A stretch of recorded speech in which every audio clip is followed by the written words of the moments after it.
But immediately in the second video, I was all alone and I was like, oh my God, now that I have put my first video, I have to keep doing this. And Right. even if there were 100 people watching me, I was like, those 100 people need to watch me again. So And she was brave being a beauty creator to talk about such a big beauty brand. I don't like to be played with. That's my Mm. biggest, like, if somebody acts too smart with me, that's my one big like chabi lagao moment. Like if that Mm-hmm. brand is a multi-million dollar company and is negotiating at Kanda Batata Bhav, I will not take the brand deal. The kind of questions I get on the comments is like I'm being held for questioning in my deathbed. I think I lost like half my hair when I launched Impulse. Like I'm not even kidding.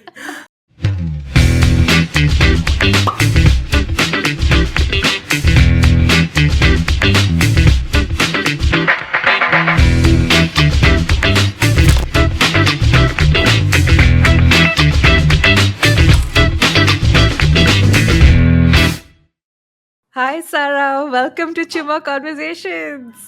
Hello, thank you so much for having me. First off, let me start off by saying I absolutely love your podcast with your mom. It's called The Mummy Logic. All of you watching slash listening, check it out on Spotify and YouTube. It's so refreshing to see a conversation between an Indian mom and her daughter being so candid about so many things. And as a listener, I really, really enjoyed all the episodes. I'm looking forward to the next season Thank as you. well. I Thank know for you. you, you're used to being on camera and you're used to talking to the camera, etc. But was it Right. as natural a transition for your mom as well to be speaking out loud? So she's a good speaker because she's a tuition teacher. So her Mm-hmm. grasp on vocabulary and just an English as a language and everything. She was confident in herself. Her story is true. It's her story. So she was Right. confident sharing that. Having three cameras pointing at her, she was not like very confident on the first episode. But I myself actually did not know how much she would open up. I was Mm-hmm. very open park with the podcast itself, where I was like, okay, let me just start the conversation and let's see where it goes. I didn't know what I was going to title the first episode either. But we Right. went out in deep in the first episode only. I feel like she touched upon everything she ever wanted to speak. And I think Mm. with age comes sort of confidence that she's built that this is my story, and that my mom has very strongly, like anybody can take anything from me but my story, like her struggles, her Right. everything. So she spoke with so much confidence and ease that kind of just then she naturally set into it. And now at the end of 10 episodes, she's just waiting for season 2. She's like, come on, you're not doing anything. Where is season 2? Come on. So now she's super confident. So I think she eased herself into it really, really, really well. Like much better than I ever thought she would. Yeah, and it was so nice to see that also because I mean, I didn't see any nervousness in the first episode. Like to me, she seemed like a natural, and I think more than anything, as a viewer, it seemed like a very natural conversation between a mother and daughter. Like as if y'all are at home, y'all are chatting, and we're just sitting there like listening. So that was a really nice experience for us. And your mom's from Mangalore, right? Your mom's side is from Right, Mangalore. And right. I was Uh, so excited when I heard that because Bangalore's a small place. Okay. So if I anyone is know. from Bangalore, you immediately feel that connection. And I also got a lot of Same. audience questions, yeah, about it. And they all want to know, like, Oh, what's your Mangalore connection like? Have you ever visited? Are of you close course, to your yes. family there? So as a kid, I visited quite often. I used to go every like. So my mom's a Mangalorean Catholic, and Mm-hmm. we speak Konkani. So a lot of Mm. times when like my nanny comes in my vlogs and stuff, and I speak in Konkani, my Konkani is not that fluent. But if I speak, Mm-hmm. then people assume I'm Goan. But I am Yeah. technically not from anywhere. I am born and Right. brought up in Bombay. My mom moved from Mangalore when she was about 1 because my Okay. grandfather passed away. So, like, Mm-hmm. they immediately packed up and they came to Bombay. So, I have technically never been brought up that side, and neither has Right. my mom, but her language is Mm. very fluent. They visited quite often, and we visited quite often as a kid. Not anymore. Like, I think once you Mm-hmm. grow up, like those, everybody's grown up now. So all our Yeah. cousins who were younger also, now they're all like not in Mangalore, they're in Bangalore and Australia and New Right. Zealand, and Okay. Okay. everybody's Huh. just gone away. So while they were getting married, we used to attend all the weddings, and then slow and steady, Mm. everybody just sort of dispersed. So now nobody goes to Mangalore that often. Yeah, I can relate. All my friends have also moved out of Mangalore, but I think I don't know. Like whoever's visited Mangalore, I always ask them this question: like, have you eaten at Ideal Ice Cream? Have you Yes, eaten at Papa's? Yes, yes, yes. yes, of course, of course.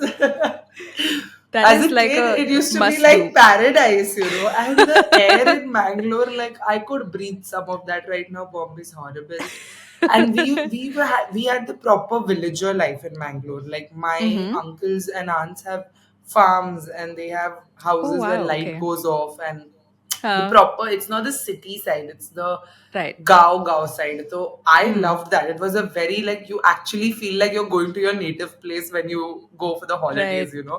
And I've seen my great grandmother, Wodli Mai. So I've Wow. seen Yeah. Yeah. her Oh, also. what So Levi? yeah. Okay.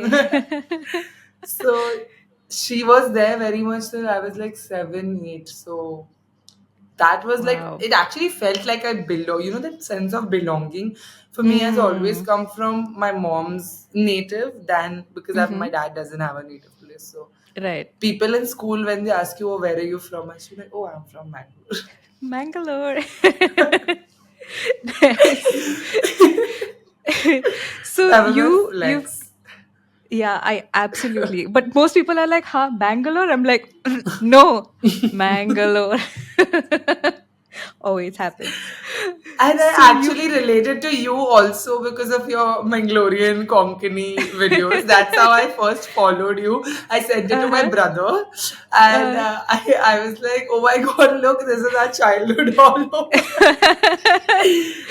yeah, yeah. There's some special connection there. Yeah. You've gone from being a medical student to a medical student with a beauty YouTube channel, and now you're a full time content creator. And when a lot of people start off YouTube channels, right? But it's very hard to be consistent with it, especially when you don't see numbers. Right. And you've had a lot of support from your friends. Like I remember your first video is like Yeah. a Eid get ready with me, and you mentioned how your friends were behind the camera with you. Right. Um, Yeah. but there was a point where you had to do it all on your own, right? And that's hard to keep doing something which is just growing in a space where success is not guaranteed. So, at what point of your journey did you feel like, okay, this is working, this is something I should keep doing, and I think it'll become really big? 4 years into it, like you said, there were a lot of moments where I was alone and I was not having any support, because of course the first video everyone was encouraging me and motivating me Right, and pumped me up. But immediately in the second video, I was all alone and I was like, oh my god, now that I have put my first video, I have to keep doing this. And right. even if there were 100 people watching me, I was like, those 100 people need to watch me again. So that kind, I don't know where that came from, but that was really such a back in the day when there was no competition. There, I wouldn't say there was no competition. I didn't see this as a competition because I already Right. came from the medical background, which is such a competitive stream. To get a seat in a medical college is only the toughest thing anybody will have to do if they choose to go that route. And Yeah. that's why for me this was an escape. I was not looking at it as competition. I'm not looking at it as a means of income. I was not ambitious towards it. I was just passionate towards it. That was pure Right. passion that drove me for 4 years, where I was like, I'm enjoying this. This is nice. This is creative. If Mm. something doesn't work out, it's in my hands to fix it. If a camera is not giving, if I'm not in focus, I'm like, I'll still upload this video. There are videos on my channel where I'm fully out of focus. I used to do beauty content and like full Yeah. time background is in focus and I am talking. But I was like, it's okay. People and those Hmm. videos have blown up much later and have like 60,000 views today, where they had 100 views in the first place, because Right. that product became viral. It was a bio oil review, so then bio oil became viral, Right. and then my video, and nobody seemed to care that I was not in focus. And today people are shooting Hmm. on the phone, and they're just fine. Yeah. So back then, when there was nobody to compare yourself to or compete or want to stand above, or sort of that night, now the market is really, really saturated. I would say back then I Yeah. started in 2017, 2018. YouTube though nobody was doing, and on Instagram also people were posting photos of their makeup looks. So nobody was really doing Correct. video content heavy.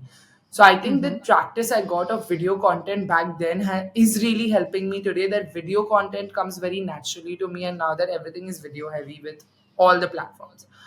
Um, the turning point for me was YouTube Next Up. Actually, that YouTube team picked like they have this competition that they run, Mm-hmm. and I did not know exactly what I was doing at that point. You know, YouTube sends these review pages once in 3 months or something. They send you this review your channel kind of thing. So I thought, okay, it's a review form that I'm filling that as to how Mm-hmm. YouTube is doing well for us.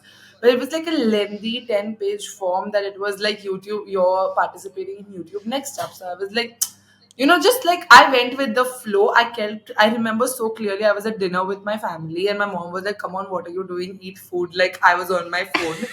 That was the uh, only time that I was on my phone, and I do not regret it because I was I was filling that form in depth, and they asked me so many questions about why I started my channel and what my purpose is and where I want to take hmm. it and blah blah blah. And there were a lot of it was an in-depth 10-page Google form which I filled.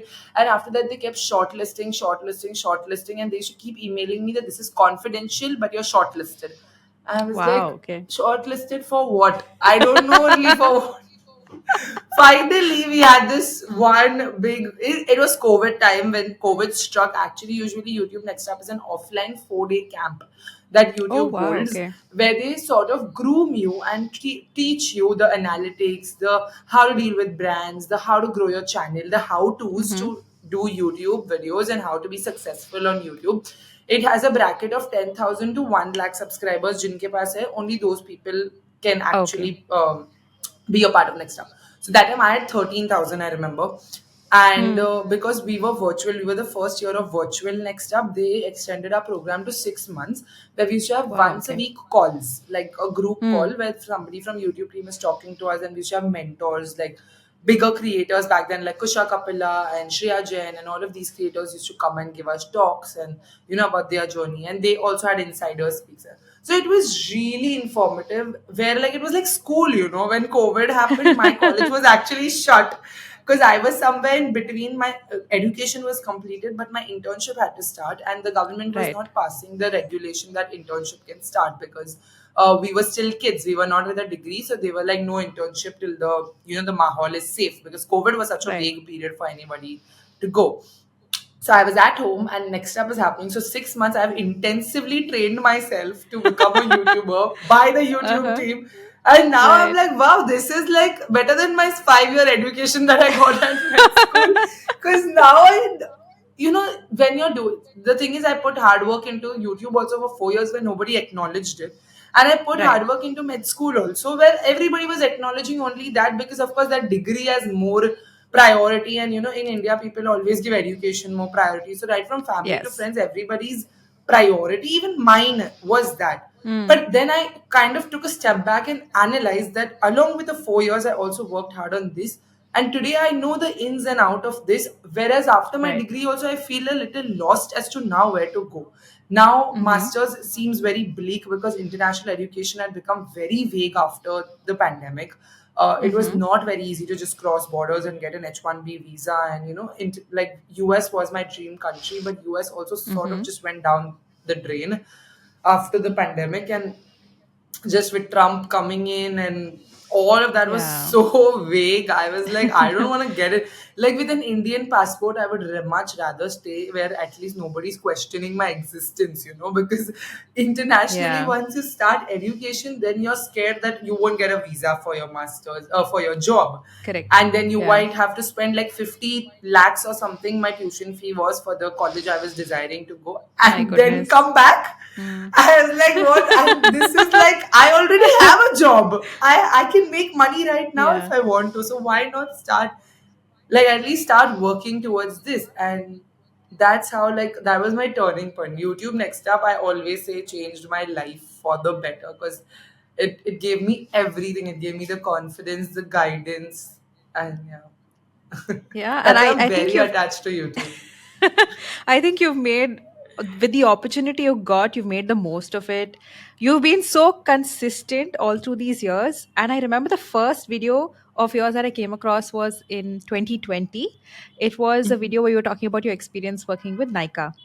And as a viewer, I watched it and I was like, oh, she's speaking so well. She's so clear and level headed about it. But now looking back at it as a creator, I'm thinking, man, she was brave being a beauty creator to talk about such a big beauty brand. And I know in the video you mentioned, like, I'm not being brave in talking about this, I'm just speaking my mind. But, Yeah. what was going through your mind before you uploaded that video?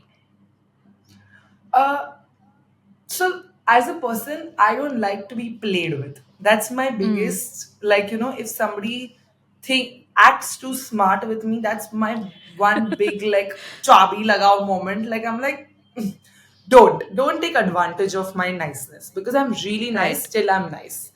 Then you will see, like I can also flip my coins and be mean to you, so don't play Mm, me. So that was my Nika moment, was where people kept taking advantage of right. me, and then I realized this is actually a cycle that they do with every smaller creator.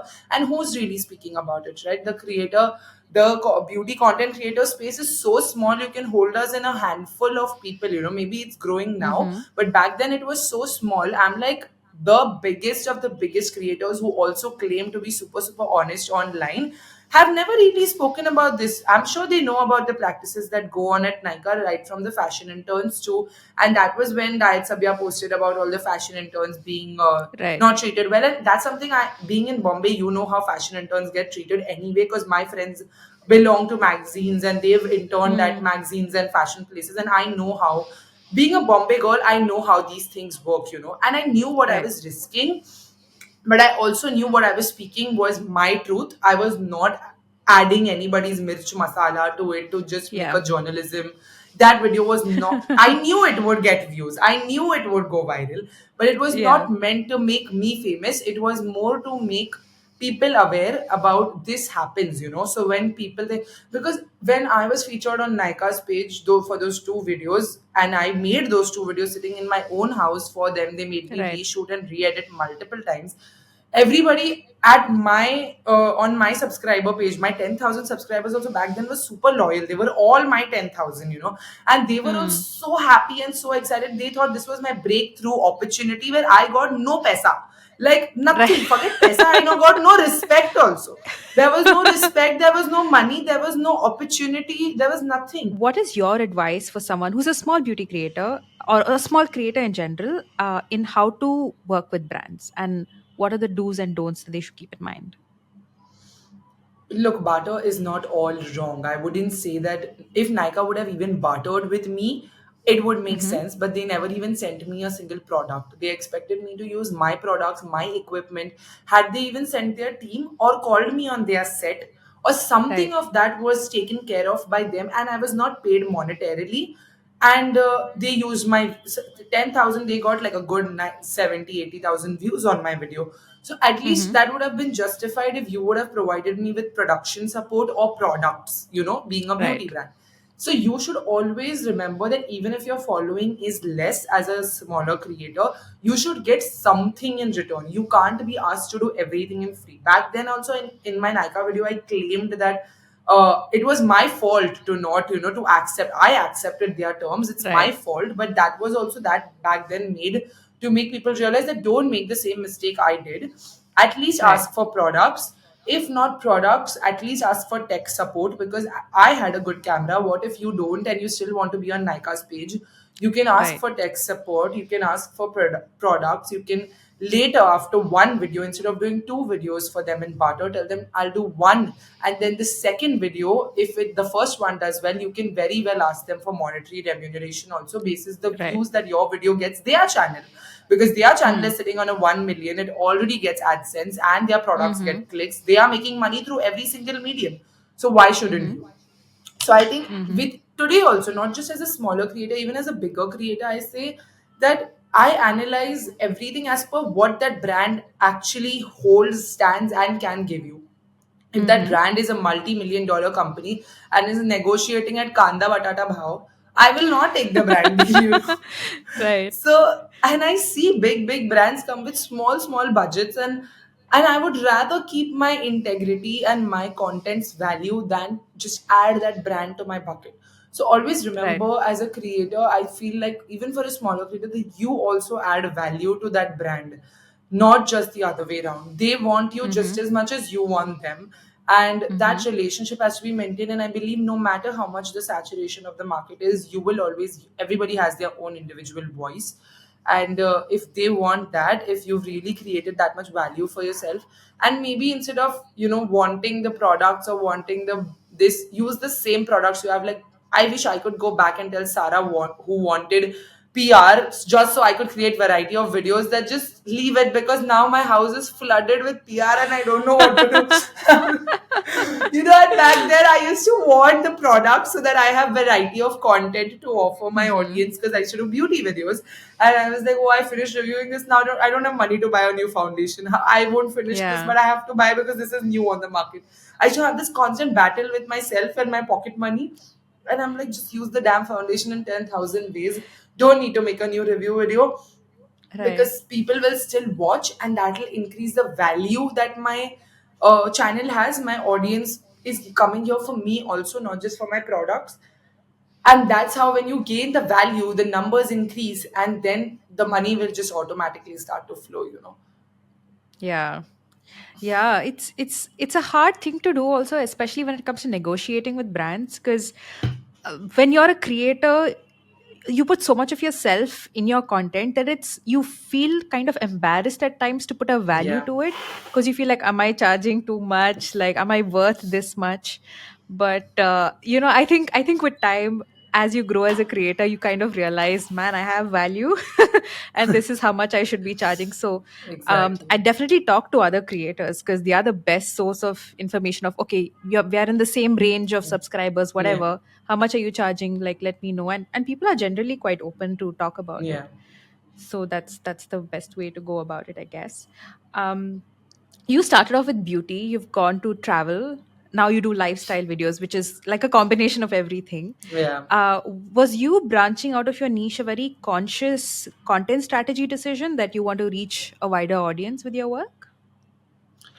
It was conscious, because not of reaching a wider audience. It was mainly because I was planning to go abroad for my masters.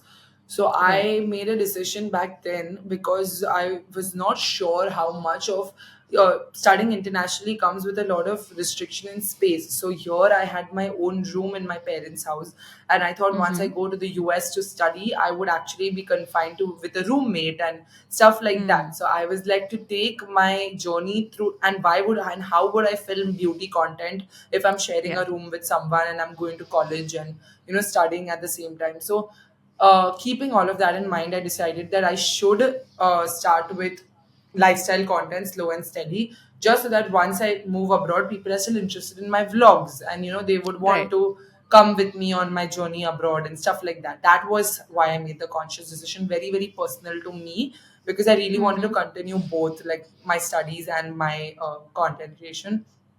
Then my first couple of vlogs used to get like 5,000 views, while my beauty videos used to get like 20,000 views. So there was a huge, huge gap of Mm-hmm. people who watch. And now I feel like I have a 10% for everything. Like, I have a 10% audience who watches my daily vlogs. I have a 10% who watches my travel videos specifically. A 10% who will Mm-hmm. still watch my beauty content. So in the 1 million, I have like a dispersed Full mix. audience. Full mix, yeah. And Yeah. I'm okay with that. I'm like, I don't want to be a niche creator. I just want to be Mm. me. And Yeah. it's fine. And it's also, as a creator, having multiple content buckets also keeps things fresh for you. You don't get burnt out doing the same kind of content Truly. over and over again. But also, some of the challenges that come with being a lifestyle creator is you have this conflict, right? Where you want to share stuff from your life with your audience because you want to be connected with them.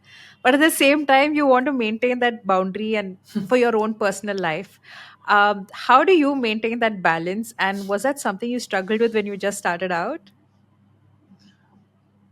I didn't struggle with it. Mm-hmm. I I don't think I have any balance. To be very very honest with you, Okay. everything I can. I'm an open book. There can be no, like, I feel like my conscience is very clear. Also in this way, Mm-hmm. there's nothing I hide from anybody. I am how I am, and this is how you find me. So even if I mess up, even if I make a mistake, anything, I have Mm-hmm. allowed myself to be vulnerable on the internet.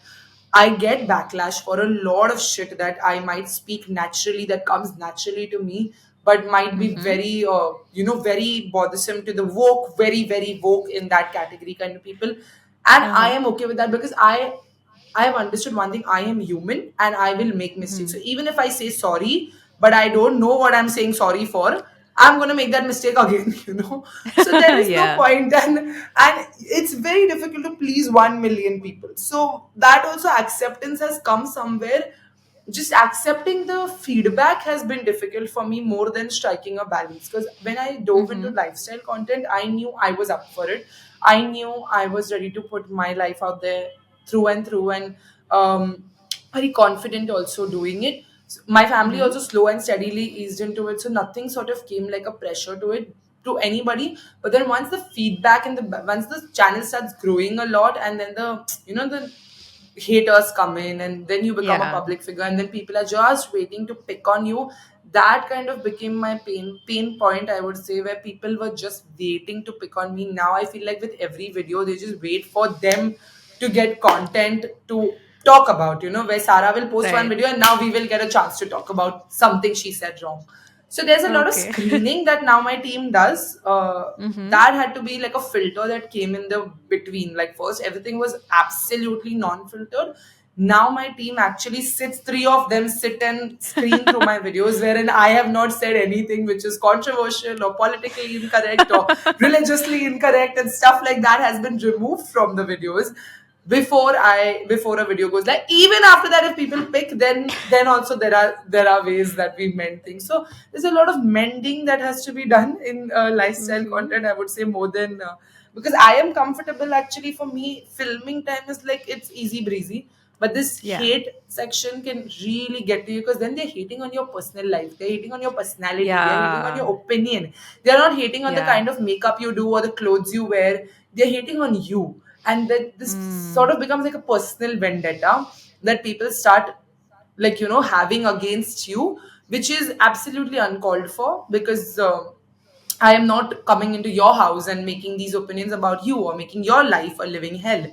But people seem to be doing that to me, and that has and is still today, I feel like, the most difficult thing of being a lifestyle creator. And not just with me, I would say, even I've met Shanice lately, who's a Mm-hmm. lifestyle creator, Mumbaikar Nikhil's family, and Right.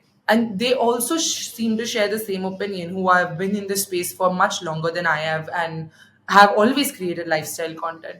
So they also seem to they've shared experiences with me which will literally give you goosebumps, like, so Gosh. that's the kind of hate that comes with it. And also, I think, like, for people who are on the internet, they don't, there is this weird thing where they feel like they know you very well, but they don't see you as a person. So when they watch your videos and when they comment something, they kind of don't realize that you are a person reading this and you're seeing all these things, right? They don't actually realize that it's going to hurt you. They feel like, I'm just saying there, who will see it? I'm just one Yeah. person on the internet, right? But as creators, it sits deeply with you for a while, and it takes a lot of mental strength, I think, to be able to kind of block those things and not let it affect your day-to-day life, especially as you grow. Then the volume of those things are just so much, and you, it's not one person say that, you're like, oh, this is just some random person. It's so many people, and you're like, okay. Cool. I mean, something I think you will relate to this. So one topic that people have a lot of very strong opinions on is food. And I know that, before you had gone on your Japan trip, you had put up this post saying that you'd be eating a lot of meat, and especially Kobe beef because it's so famous in Japan, Mm. and just giving, like, a heads up to your audience, which I thought was very thoughtful. But still, there were a lot of comments from people like, oh, how can you do this?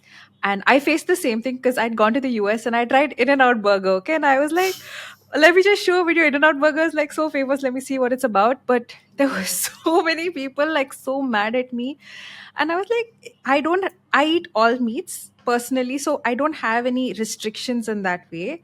So there is this conflict again that you want me to be authentic, you want me to be real, but there are still some restrictions with how you can be. How do you deal with that? Especially being a lifestyle creator where that is your content, right? I don't. I don't deal with, because, like you said, you don't have. People fail to understand that at the end of the day, it's my diet. It's not just about. Hmm.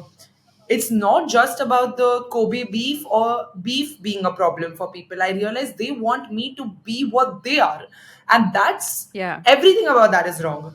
Even if I was your friend or family, like, this is like having a vegetarian friend in your group who wants to eat anda but cannot eat at home, so they will come to your house and eat.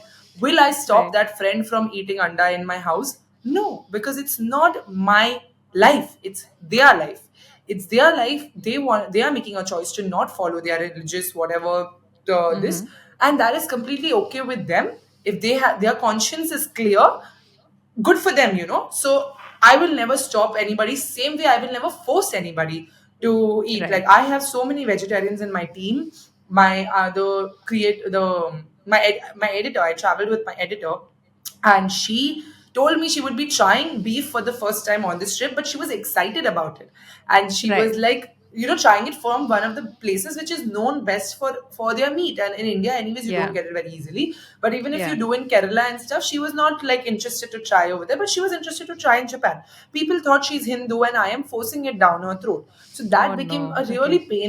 like a pain point, because I was like, my manager, who's literally with me 24 into 7, is vegetarian, and I have never even, Hmm. like, even if a chocolate has egg, she checks it. And I don't offer it. Hmm. I did not even bring her a single chocolate from Japan, because I knew she would not be able to eat anything I would get her. Right. So I am conscious about other people's diet and other people's choices. I am as conscious as I want to be about my diet, as to if it's healthy or if it's not healthy. But these putting these religious norms on it is absolutely uncalled for. It is so bothersome, and it is annoying. Like, it is just a Yeah. downright annoying. Just because you have a religious belief, you're imposing yours on me. And imagine that, Satya. It's like the Hindu community comes at me for the beef, the Muslim community comes at me if my meat is halal.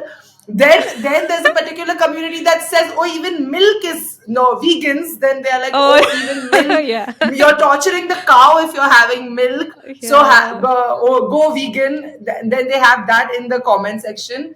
Then if I drink beer, they have a problem, because Hmm. I'm technically, like, if I really needed the validation from you people, I would be doing all of this behind closed doors, because Yeah. everybody does it. Let's be very Correct. honest. I know all of my friends who have some religious restrictions, who all break it in some sort of way, because let's be honest, we're all humans. Everybody Yeah. fucks up in some sort of way, and makes mistakes, and eats and enjoys it, and wants to. And even if in their heart they feel it's a sin, but they continue to do it just because they enjoy it, because we are humans, we are sinners, whatever you want to call it. People Hmm. continue to do it. So, you want me to do it behind closed doors and not make a video about it? I'm sorry. Like, I have no shame in doing what I'm doing. There is, my conscience is clear. Like I said, my conscience is clear. I'm an open book. I don't think God is going to ask me for questioning and be like, oh, you went to Japan and had beef. One Hindu God will come separately on my mercy, and one Muslim God will be like, you asked halal. The kind of questions I get on the comments is like, I'm being held for questioning in my deathbed, Like, all the different gods have come from different universes, and they're like, oh, you did this, oh, you did that with food. I feel Hmm. like they have other, terrorists and murderers to question more than me, so they will leave me alone, hopefully, for all the good deeds I have done. So, it's hilarious to me how people are so concerned about my food than the difficult things that are happening in the world. Like, come on, concentrate on that, just focus your energy somewhere else. Yeah. I guess in one part, people feel so strongly connected to you that they see you as part of the family. So when your beliefs are different from theirs, it kind of hurts them. So I think maybe probably they're not able to express it in the right way. Yeah. But like the internet gives everybody that anonymity, right? That you can say whatever you want and how you want to say it. So I guess that's the way it comes out. You mentioned religion, and this is your religious identity is something you've been very open Yeah.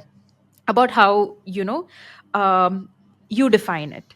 But on the internet, again, people are not able to grasp. They're like, who are you? Because things, they want things to be in black and white, right? Yeah, they um can't accept gray.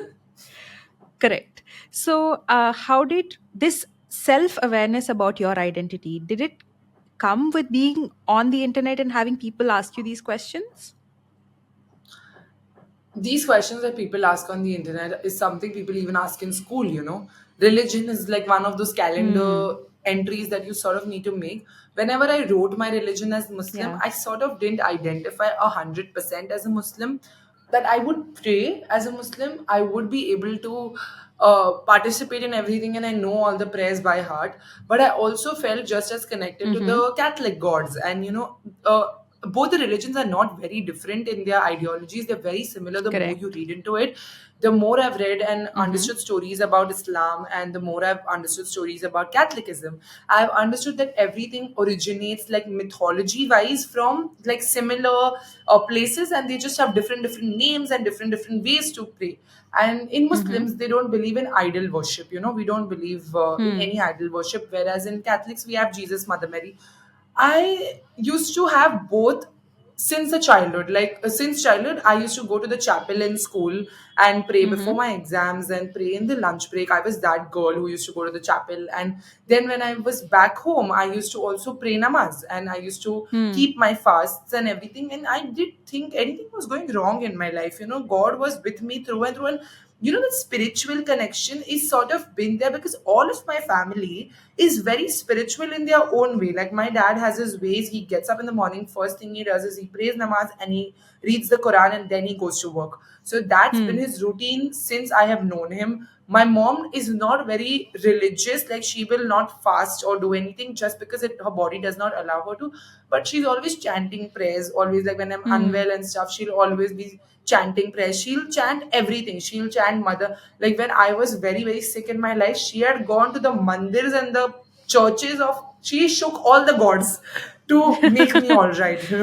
Hmm. So I have seen that very strong spiritual belief in my family from my dadi to my nani, and understood that Mm-hmm. there is definitely some higher power, but we need not put it into a category. Like even if I stop writing my religion in a notebook, people are not going to come back and be like, you didn't fill this, because Yeah. I don't need my religion to act as anything for me. Anyway, I come under the minority caste in India, so that be it a Muslim or Catholic, I come under that. Good, you can classify me under that if you need it for some government documentation papers. I'll still Mm-hmm. write it on a government document that I'm a Muslim, but spiritually speaking, I could bow down in front of Ganpati at Ganesh Visarjan and still feel very connected to the spirituality, because again, I've had Hindu friends growing up and they've had Ganpati for 10 days, and I have gone. My dad Hmm. has Lakshmi Puja as his factory because he has business partners who are Gujarati, and they do a proper Diwali puja and arti of the machines and stuff. Now, if you ask Mm-hmm. a very, very staunch Muslim, that technically we don't pray to machines and pray to books and stuff. That's not in the Yeah. Muslim books of God. We don't pray to anything. We just pray. Just you can close Yeah. your eyes and pray from anywhere, but you don't pray to an idol or to your machines or to your cameras. But they do in Hinduism, and we followed that also. It's all about respecting. It's not about completely believing. It's just about protection. I feel like when I pray to my machine or to my camera, I'm just like, God, keep them protected. Like, because they Mm. are my bread and butter. If my camera or Mm-hmm. whatever, it's my bread and butter. So I might not do a full-fledged arti, but in my head also, I am praying for protection for my equipment and myself. And Yeah. so I feel like the motive behind everybody's prayers is ultimately the same. The methods are all so different.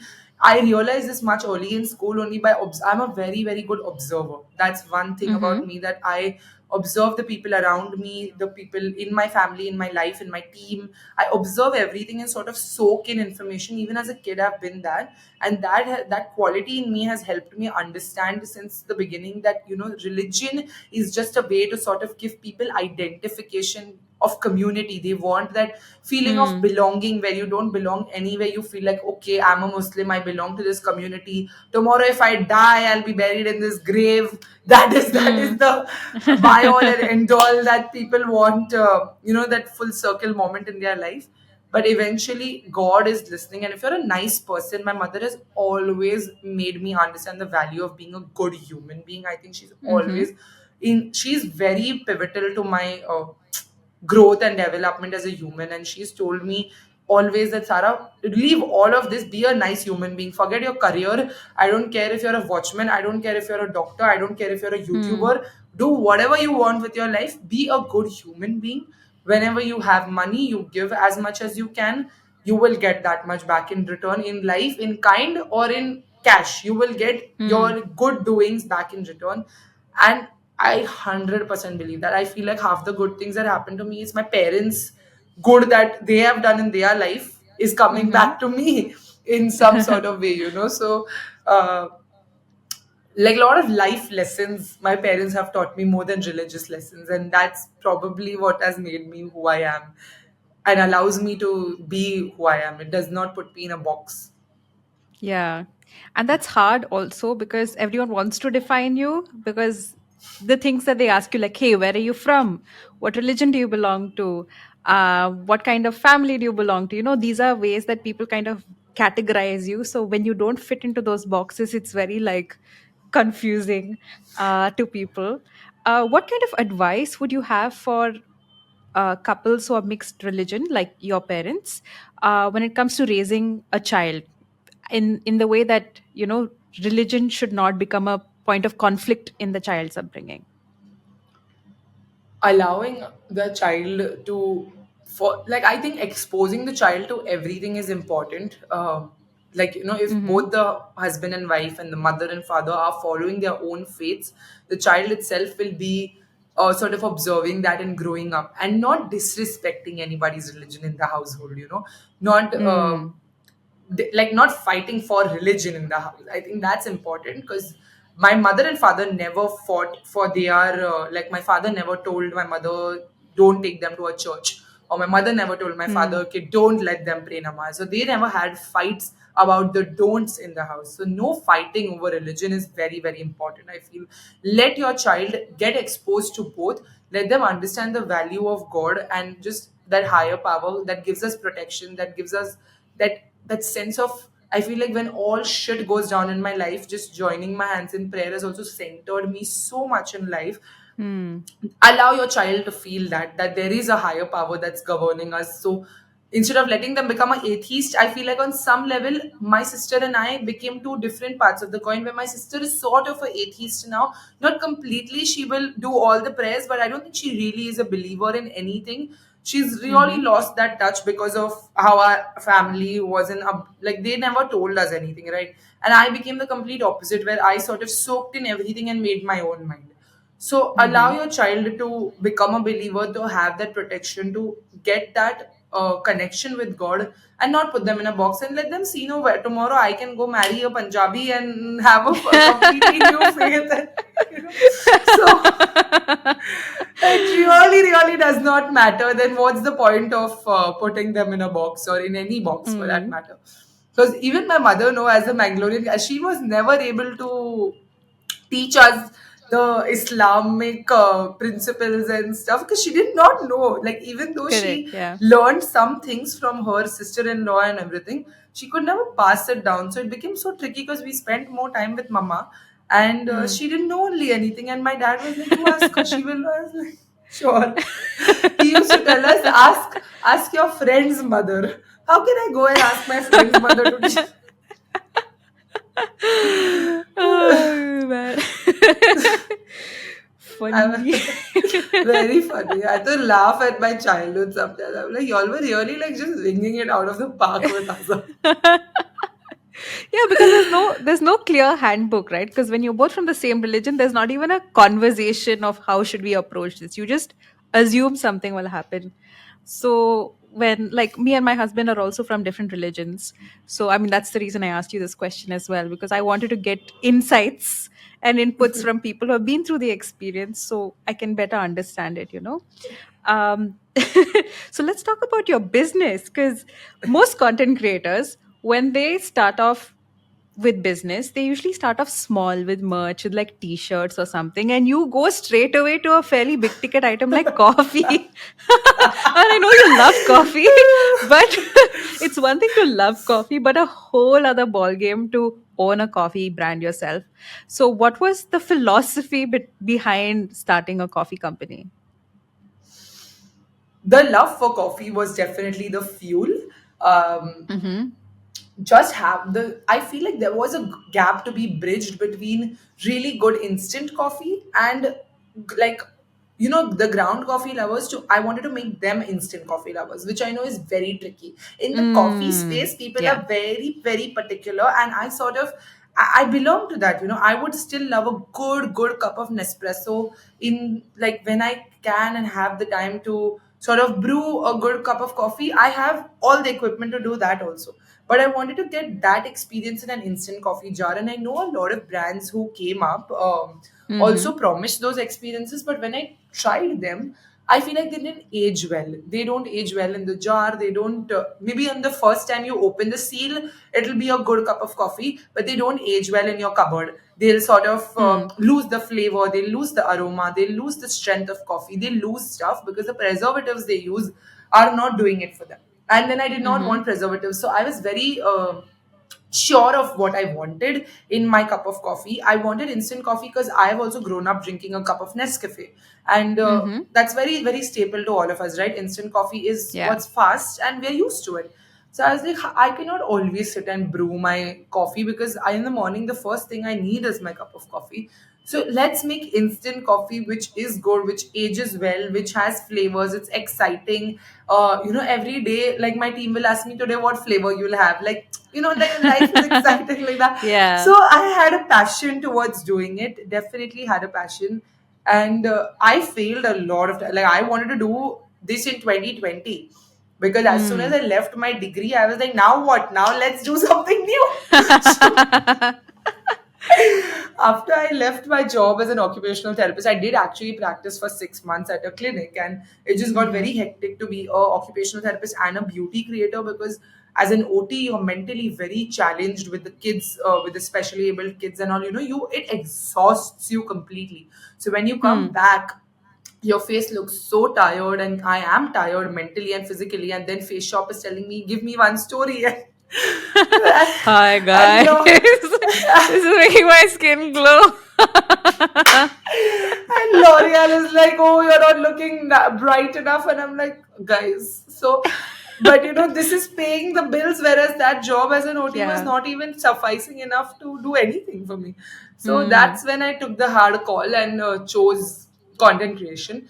But I always thought that I want to keep content creation as I'm enjoying it. I don't want it to lose that charm. Yeah. And I think that business side in me has been there because my dad's a businessman, and he comes, or like, he's worked for people before, but when he started his business, it became very iconic. Like, he has also paved the path in many ways in the industry that he belongs to. He does not do e-commerce. He's from the manufacturing line of things. And I did Mm-hmm. not tell anybody that I was actually sampling goods to start my brand. Like, when I started, my father was like, he was so on board. And I took him to the manufacturer visit, all the manufacturer visits, and he still Hmm. thought that I was joking. Like, I was going to do all of this and then be like, no, I don't think this is my cup of tea, and Uh-huh. leave it. But he was entertaining everything. Here he Hmm. was like super, like, he was also having fun because he likes doing this. He's in his element over here. So he used to come with me everywhere because I wanted people to take me seriously, and I know, just as a 20 something year old girl, if I go to manufacturers, they're going to have a good laugh and not give me bhav. So Yeah. I took him as my page boy, and we used to do these Page boy. conversations. Uh, And it went with the flow. And I took a big loan from one of my dad's friends, actually, to start the company, because I realized much later that this was a big ticket item. First, I was just doing it because, oh, I Yes. want to do, I want to do, I want to do. Then, when later I came down to the maths of it, I was like, oh, this is very expensive. Like, this is so Yeah. expensive to manufacture and package and label and warehouse it and ship it and shipping cost and this. And I was like, wow, this is an expensive, like, the expenses are getting added and added and added. And I'm like, wow, by the time I go to sell this coffee, it's going to become so expensive. Like what I'm Mm. selling at right now, also, I know how I've brought that price down by, ordering a bigger quantity. I was risking it out of the park by ordering a massive quantity for somebody who did not even know if a brand is going to sell. So it Right. was a huge risk in the beginning, which is why I only started with three flavors. I took a loan. I was like, that loan, though, I will fade out with my content creation. So whatever I make, I will give it back. I don't know how well this coffee is going to do, but I'm going to give it my all.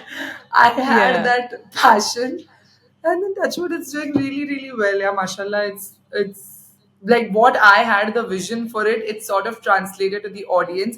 The kind of Mm-hmm. coffee that I'm describing to you is the kind of coffee I have managed to make. So people understand that, the brewing kind of coffee people, the chai lover people have also translated to impulse, and they're like, this is my favorite flavor, this is my this, I cannot do Wow. without impulse. And we have that, like, we've managed to get that core audience who is a repeat buyer on impulse coffee. So I don't need Mm-hmm. to constantly do something nice, and I don't have that business pressure to do nice and exciting things to Mm-hmm. keep impulse floating. And I think that's one of my biggest wins, where Yeah. mashallah people are obsessed with impulse coffees just as much as I am, and they will continue to buy, which is why my business will, like, continue to stay afloat. So that, getting that only was the most difficult thing, but it took 1 year and now we are there. So now I'm settled. Like, That's so good to hear. And also, when you create something using your own personal brand, like one part of it is I'm risking my reputation on this product. And the second part is, okay, my fans might buy it at the first go because everyone's excited about it. But the stakes are also higher because people are all the more ready to be like, oh, this product, I tried it and it was like this, like that. So, did you have any of those jitters like when the first launch happened? I think I lost like half my hair when I launched Impulse. Like, I'm not even kidding. I can tell that with guarantee that I would need a wig by the end of this business. So I I have stressed way too much. But one of my biggest successes was that nobody had anything to point out about the quality of the product. Till today, mashallah, 2 years down the line, Hmm. nobody, even with clothing, we went all out with the quality of the products, and nobody can pinpoint that this is bad in quality. They pinpoint price points. A lot of people have price point pain points, which I understand. Not everything is for everybody price Yeah. wise, and I know how much I tried to bring the, price down, because people fail to understand the hidden costs and, the losses and everything which are associated with having a Mm-hmm. brand. And it's not just about buying from the manufacturer and selling it to you, right? I have whatever Yeah. customization I give the manufacturer, he charges 110 rupees extra, 10 rupees extra on everything. So Yeah. everything, that 10 rupees becomes a huge bucket price when you multiply it into thousands and thousands of units of coffee. And then that big Mm-hmm. fat bill comes to my door. I have to pay it once, and I don't know if that inventory is going to really sell. The stock has to go Yeah. out within, and it's a food product. I cannot sell it beyond expiry. So I have only that Right. safe period of 24 months to sell my goods. And it's huge. Like, we have a Yeah. lot of check-ins that have to be done at the warehouse end to see what goods are rolling and what is happening at the customer service. And a lot of things have been regulated by me in the last year to sort of put things in place, that this is how the cycle of the company has to flow with respect to customer Mm-hmm. service, with operations, with warehousing. There's a lot that goes behind building a brand, and, salaries of these people, promotions of these people, because they are doing Oh so my well. goodness. Yeah. Where is this money coming from? So I'm sorry, but there's only so much I can sell my product at, while giving you the full experience of, like, a multinational company level experience at Impulse. That's the Mm. standard I'm trying to match with a very small team. But that's what, so the price, when people point it out, I'm like, it's okay if you find it expensive, but I know what is going behind it. So please, like, how many ever people can buy it, that'd be great, because that's the only way I can sustain and do keep doing well. Like the clothing, I know I was again so passionate about it because I'm a fashion creator as well on Instagram. I Mm-hmm. create a lot of fashion content. I have been so disappointed in multinational company clothing fabrics these days. Like I have been buying from the H&Ms and Zara's and clothes tear within one day. Yeah, And I'm they're like, what is terrible now. happening these days? The quality of Hmm. fabric is just deteriorating and the prices are just hiking and hiking. First, where in H&M I used to buy 10 items and the bill used to be 20,000. Now it is 10 items and 50,000. And I'm like, Hmm. suddenly the price of my cart has increased so much, but those items when I put in the machine and they come out, they are fully gone. So I'm like, Yeah. fabrics, people are really playing with fabric these days, and these are the fast fashion labels that are doing that. So at least the good quality fabrics, I was like, at least what I'm wearing, like I've worn this sweatshirt more than 20 times, washed it, ironed it, been through Mm-hmm. everything, and it's in place. And I just want to do good products. And I feel like today there's no niche to anything. We were Yeah. just discussing this the other day that a clothing brand is having a concert, and I'm like, wow, there's really no niche left in business anymore. Anybody can do anything as long as your product is good. People are going to be buying it. So Yeah, it's also the brand story and the journey that you take your customers on, right? And what they associate with the brand. Like Red Bull's an energy drink, but it's also associated with an F1 team now and all the yes, adventure yes. sports, right? So you're doing coffee, now you've moved on to apparel. What's next for Impulse? We are looking at not product variations. We are looking to scale the company in Mm-hmm. different ways. Like so far, they've all worked out of my home, and I want to now just see how we can actually get an office space for Impulse Coffees and do that. Sort Mm-hmm. of logistically speaking, I feel like I need to do the analysis financially. If we can get an office for Impulse, because that Mm-hmm. my work life balance sort of gets hampered quite a lot in this translation, because Yeah. technically right now I am sleeping in my office. That's how it is, because I work in this room and then I go in the other room Yeah. and go to sleep. Oh So no. so we are trying to figure how Impulse can have its own office where everybody just works and leaves, and that everybody should include me also. So that's my goal for the next year, hopefully. And let's see, I am thinking of equity raising and stuff like that, but I am really, to be very honest with you, Whoa. not very well read on the matter. So I should do my studies before I take funding and stuff like that. So So medicine, media, and now business. Man, that's crazy. Do you think you'd ever want to go on Shark Tank India or something and try to raise funds? it's an exciting opportunity. I wouldn't say no to it, but I feel like Shark Tank is a Mm-hmm. very good opportunity to waste when you're not well read on the matter. Like I don't want to Yeah. go and make a fool of myself. It's a brilliant opportunity even for marketing, because even the people who don't get funding, they get great marketing out of Shark Tank. And I know for your episode to be aired, you have to pay a certain sort of fee, Oh, okay.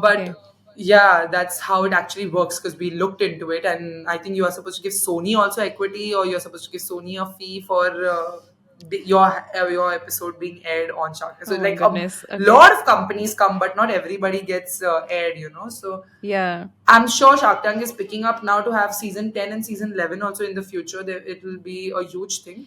So, not now, not in the next year, also probably. When Shark, like, I should be really well read on the matter when I go on Shark Tank. Like, I should know what I'm doing and what I'm asking for. And I'm not Hmm. there yet, for sure. Okay. My last question in this series is, what do you want people to remember you as? A good human being. Nice. We've tied it into that nice circle. Yes. On the flip side, though, what do you think people misunderstand about you? A lot of people think I'm arrogant because I'm really confident. I speak a lot of things with really like assurance that yes, this will happen. This is how I am. This, and people take mistake it as arrogance a lot of times. That she has so Mm-hmm. much attitude and she speaks like this, and because I speak really fluent English, I'm attacked about that also. That she's from India. Why does she speak in English all the time? Okay. It's just people So pick random. point. They're so random. uh, I think my confidence is very important to be who I am, because Yeah. otherwise I would become like a hot mess the way I'm attacked on the internet. So it's not arrogance, it's not attitude. Anybody who meets me in person would know what a warm person I am, because I'm that big hug girl. I will hug you and welcome you in my house, and I'm that person. I'm very very warm. I definitely don't deal with shit. I don't like when, like I told you, I don't like to be played with. I Yeah. don't like when people take me for granted. I will definitely stand up for myself and even for my friends if anybody's been taken for a ride. I'm that girl, but at the same time, that's not arrogance. That's standing up for yourself. That's knowing that I am this person and I shall not be played with.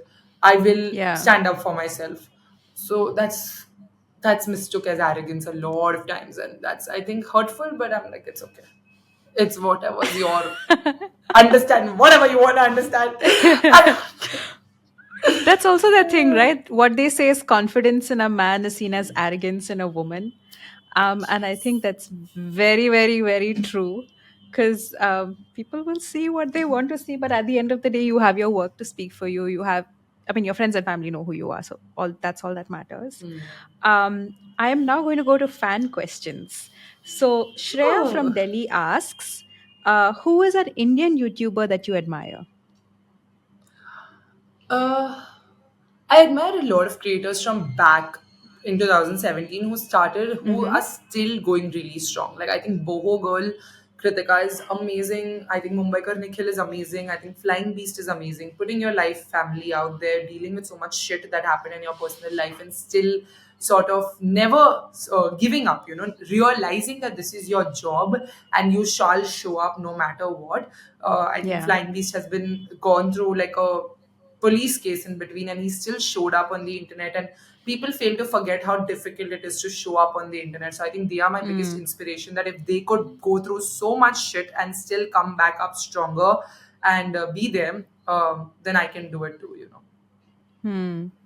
Also, something I wanted to ask you is, there are a lot of YouTubers who you're used to doing long form content, and then suddenly Reels happens, and there's this burst of activity on the short form content stuff. And Right. a lot of long form YouTubers struggle to transition to Reels. What was your experience like in that space?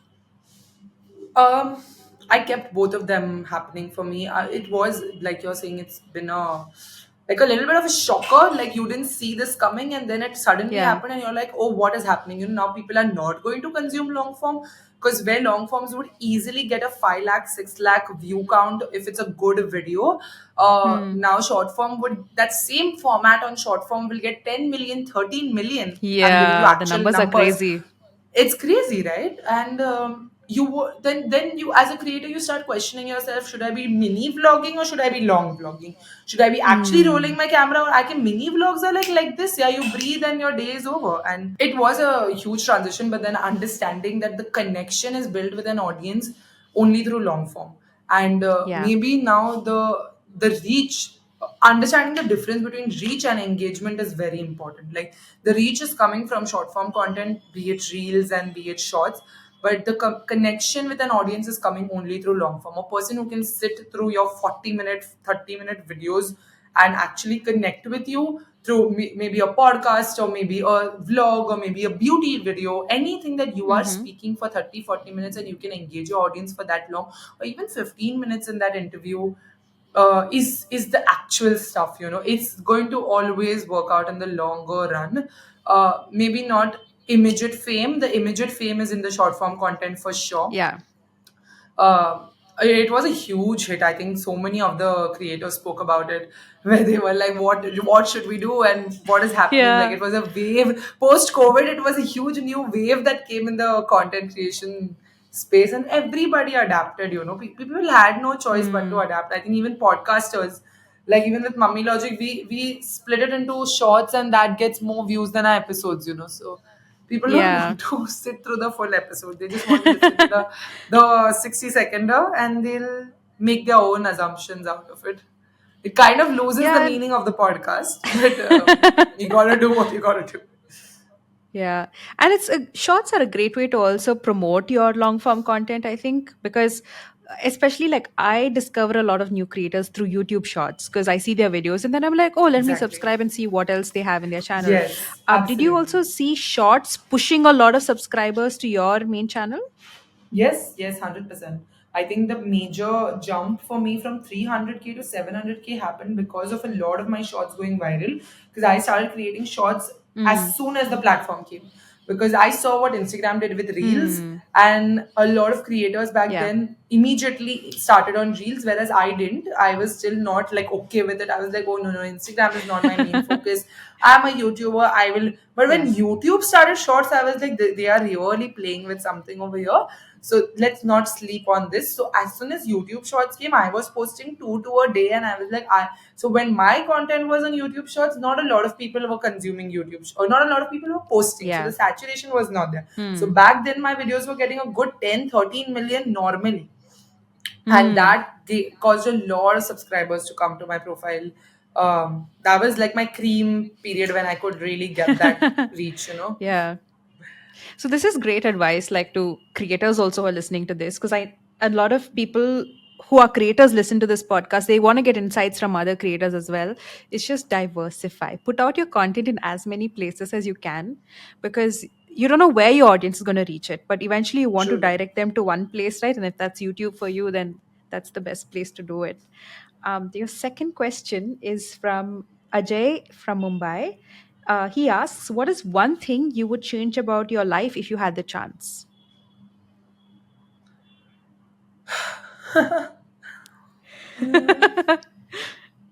Very tricky. Uh, I don't think I've not lived enough. I think I've not lived enough to answer this yet. I feel like maybe when I'm 40, Hmm. 50, half my life is over, then maybe you can ask me this and I would want to change something. I've still not lived enough to Hmm. want to change anything at this point. In my life, I feel like everything is happening for a reason, so it's fine. Hmm. Nice. All right. Last question is from Ashna Shah. She asks, what is the best tip to get motivated about something? Looking at the end result, Or I at least think stay is the best. motivated. Hmm. Yeah, looking at the end result. I think just imagining where you want yourself to be or you want that certain thing to be. Like, say, I want Impulse Coffees to be on the shelf someday, for example, and I will keep on Hmm. manifesting that till it comes true. So, the days I cannot work at Impulse, also, I'll be like, have I made it there yet? No. So, should I keep going? Yes. So that's Hmm. kind of, then you form that discipline that you can't always be motivated, but you can definitely form a discipline that, okay, I have to get up and I have to get to work. And this should not be a choice for people. I feel our generation really takes it for granted that working is a choice. It should not be taken as you need not love everything. You don't have to Hmm. romanticize everything. Let's normalize that also. You can romanticize if you want to, but you can also just do it because you have to bloody well do it. And some days Hmm. some days I'm just that person. Some days I love my job, but some days I'm just doing it because I have to do it, right? So the both, you should be open to doing both. You can't be motivated all the time. Yeah. Yeah, fair point. Good stuff. I hope people listening to this will be motivated to start off whatever they've had on their vision board and they're like, someday is today. You can start off right now. Yes, Thank you so much, absolutely. Sarah, for talking to me and giving me your valuable time. I had such a nice time talking to you and getting to know you. Likewise. And you have any upcoming projects you want to talk about? Anything exciting that you want to share with the audience? Nothing actually. Right now is like the end of the year is when I'm ending very shant and just taking it all in, whatever I've done the whole year. So maybe you can ask me this at the end of the year and I will have something for you for next year. All right, all of you who have been with us through this episode, make sure you subscribe to Sarah on YouTube, on Instagram. Also, you can follow her on LinkedIn. She's pretty active there. Are there any other sites that people should watch out for? No, I think you've covered everything. All right, thank you so much. Have a great week ahead and bye. Thank you. You too. Bye. Take care. New episodes of Chumma Conversations with your favorite content creators will be out every Wednesday, so make sure you click on that follow or subscribe button to make sure you never miss an episode when it comes out. Have a great week ahead. Bye.